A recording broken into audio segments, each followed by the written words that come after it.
And that's how it started for me being a DC Knight.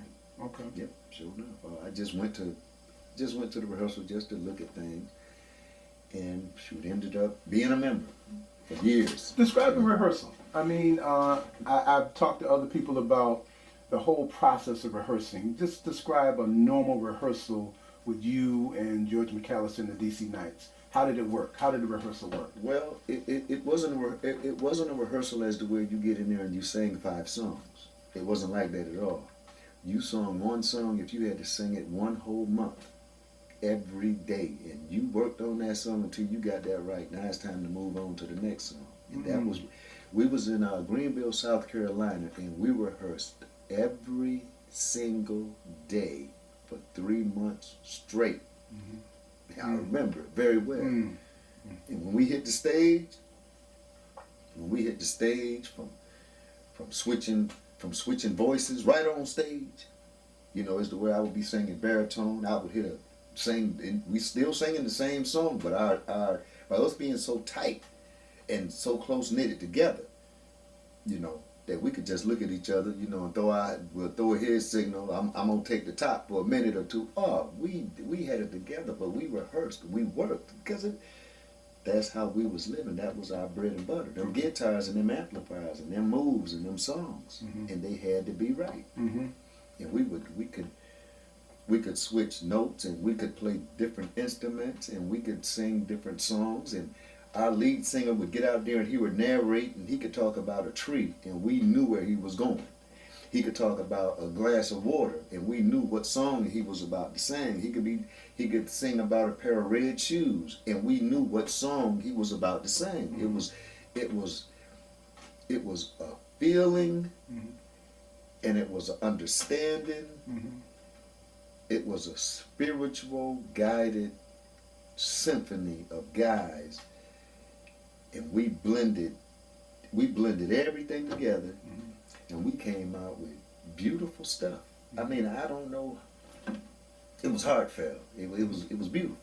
It was beautiful. We traveled up and down the highway. We haven't had really that many problems.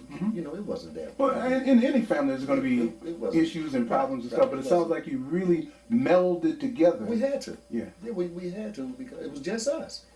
It was us. It was us against the world. That's the way we looked at it. That's the way we looked at it. We either gonna swim or sink. And through the grace of God, and because of what we was doing, we all alive, healthy, and kicking. And everybody is still on the line. When you first went over to just to watch them and maybe even sing a little bit with them, where was that rehearsal held? When Jesse Terry took you over there? It was right here in Rochester, New York. Was it a house? Yeah, it's a house. As a matter of fact, it was George McAllister's house, where he still resides today. Okay. Yeah. So you were in his living room? Yep. His living room, I do believe. Yes, it was. So you just kind of move things out the way, yep, and get ready to put the amps up, sure and just do what you do.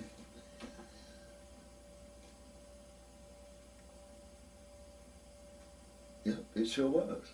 Yep.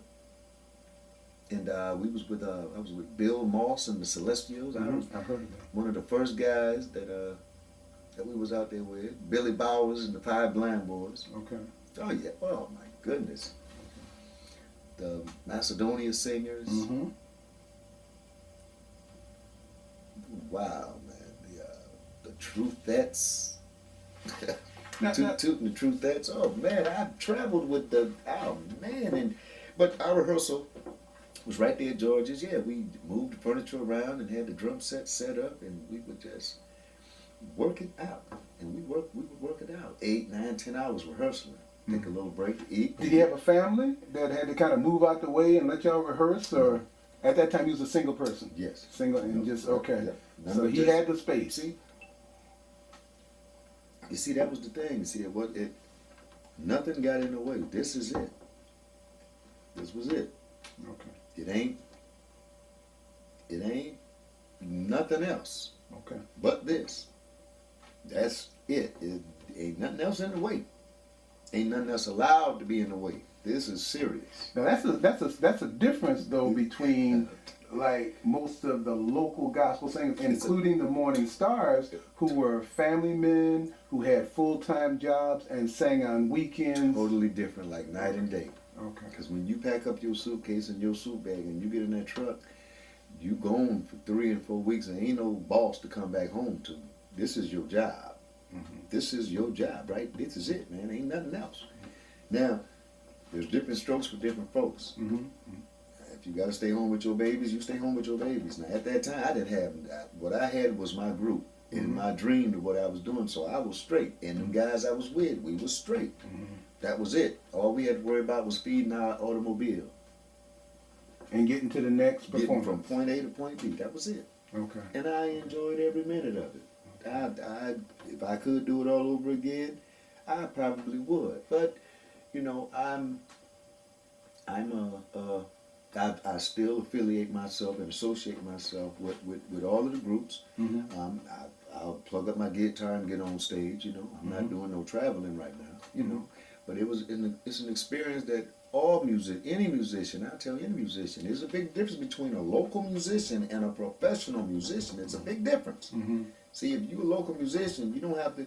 You can pick that guitar up on a Sunday and you can sit it down until next Sunday. And you know, you're gonna be doing the same thing 800 years from now. You're gonna do the same thing 800 years from now. I'm trying to tell you. As a matter of fact, don't even take my word for it. It's self-evident. You're gonna keep doing the same thing. It's self-evident. Don't take my word for it. I tell all of the locals out there. You can reach as high as you wanna, but that what you want, you gonna get what you. You're going to get what you're singing for, what you're singing towards. That's what you want, then that's what you got. There's an old saying that what you put into something is what you're going to get out of it. That's it, yes, sir. Yeah. So, now, the gospel singers, there was many gospel singers, Traveling Six, Christian Travelers, Christian Soldiers, Morning Stars. In your opinion, were some of them capable of being full-time musicians and getting paid for it? Well, I got to tell you this now. I mean, I could say I would like to have seen some of them guys out there, you know, doing their thing full-time. I could say I would like to have seen it, but now that's something that you would really have to probably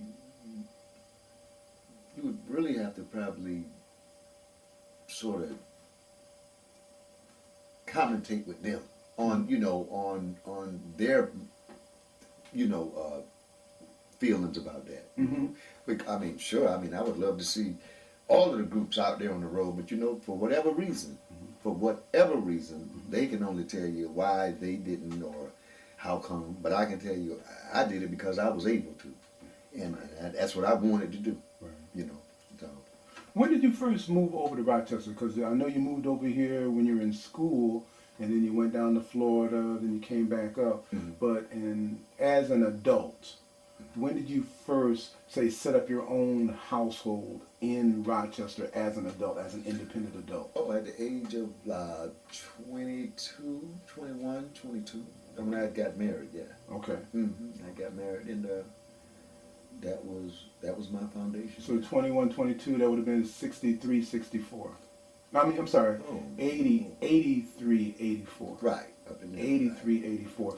How did you find Rochester at that time? Was it an easy place to live? Was there racism? Was the jobs easy to find? I know I asked you 3 different questions, but just kind of describe how you saw Rochester in 83, 84. Well, Rochester, it was me and my wife. Okay. You know, Rochester was a place where me and her was. Okay. You know, at that time, that's what back then. My wife was Rochester to me. Okay. So you know, it nothing really bothered me. I didn't have nothing really affected me. Really, honestly, it really didn't. Like I said, you know, because of my upbringing and you know my childhood, I knew what I wanted. Okay. I knew what I wanted. Which was? I know what I didn't want. To be happy. To be like my father. Happy. Okay. That's what I wanted. Yep. To get me a job, and I knew the way was already made for me. Mm-hmm. You know, the music just was that sweetened life. You know, that added spice to my life. So what you're saying is at 83, 84, 21, 22, you had really hadn't set your sights on becoming a professional musician. You were looking to get a job and maybe play your music on the side? True indeed. Yeah. Okay. Yeah. Right. Okay. I didn't know nothing about being a, you know, even though I listened to those records, I didn't know anything. I mean, how could I have known anything about being a professional when I've never traveled? But you had been performing with the Morning Stars. Performing. See, yeah, performing and performing and traveling on a big scale, Mm-hmm. on a, you know, it's a big difference. Okay. It's a big difference between a local and Mm-hmm. local. It's a big difference between local singers and doing things on a professional level. Mm-hmm. Because you know, you be in Miami one night and you in St. Petersburg 2 weeks from there, Okay. and you know you're gonna rub into somebody. There's gonna be a couple of locals wherever you go, Mm-hmm. but there's gonna be some professional groups there too. Mm-hmm. You know, and it was a surprise around every corner. Okay. I'll say it like that, as to where, you know, being home, you already know what this is gonna be. This is another Sunday. We just had a different church over here on this street, and we know who's gonna be there, so you know what to expect. But on that road, man, you don't know what to expect. But then you realize you traveling, you coming back in and out of town. You away from home for 6 and 7 months. You know, you away from home, and when you come back home, you know that you know this is different. You know, I'm playing with a professional group. You know what I mean? I don't just get up on stage and play with all y'all, you know, like I used to. No, I'm now, you know, this is the mentality. You know, I'm different now. Mm-hmm. You know, not that, I mean, we still the same, but I just do it in a different way now. Right. You know, I ain't finna burn myself out. Right. You know, basically, right. Okay. And So when did it happen for you? And when you joined George? yes, true indeed. When I got with George, it was like I said, I went to that practice that one night, and when I got with George, you know, it definitely separated, you know, from being local to being professional. It was a definite. It's a definite difference. It's like night and day. Okay. It's just like night and day. And I was with George for a good little while. Like I said, 7, 8 years. Jesus, it's just been so long. You know, it's been so long. You know, you know, I never would think I would be sitting down like, you know what I mean? Because I'm going, you know, I'm through my life doing my thing. And hey, I Now you've been on a couple of albums too, right? sure have. Yes, I have. You were on the Morning Stars album. With the Morning Stars, with Obedience. Tell me about that experience of being in the studio with the Morning Stars. Yeah, that was believe it or not, that was the first time I'd ever been into a studio, and so it was that was the first album I'd ever recorded. It was with the Morning Stars, and it was really like, to me, it was like being on stage, except I was just being recorded. That's all, you know. To me, you know, it never you know, it never made me get big headed or nothing. I just, it was a job that I did. That's what it was. What was the studio at? I went to, I believe it was Syracuse, if I'm not mistaken. I believe it was in Syracuse, New York. And